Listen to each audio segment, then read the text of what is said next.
सिस्पे trades infinity घोटाळ्यात पोलिसांनीच घातलाय कोट्यावधींचा गंडा, धक्का देणारा रिपोर्ट समोर. मंडळी, सिस्पे ट्रेड्स इन्फिनिटी या कंपन्यांनी कोट्यवधी रुपये लुटल्यानंतर राज्यात हा चर्चेचा विषय झाला. पण मंडळी, या कंपन्यांच्या अंतर्गत अहिल्यानगरमधील अनेक पोलिसांनी देखील सर्वसामान्यांना मोठा गंडा घातल्याचे समोर आले. मंडळी, या कंपनीत एजंटगिरी करणाऱ्यांमध्ये जिल्ह्यातील अनेक पोलीस समाविष्ट असून त्यांनी एजंटगिरीच्या मोहात अडकून सहकाऱ्यांच्याच पैशांना गंडा घातलाय. त्यामुळे या एजंटांना शोधून त्यांना आरोपी करून अटक करावी व खात्यातून निलंबित करण्याची मागणी गुंतवणूकदार पोलिसातून होत आहे. नवनाथ अवताडे याने जादा परताव्याचे आमिष दाखवत जिल्हाभर सिस्पे ट्रेड्स इन्फिनिटी आदी कंपन्यांचे जाळ निर्माण केले.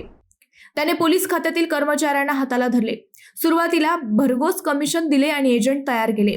यामध्ये पोलीस दलातील कर्मचारी सक्रिय झाले.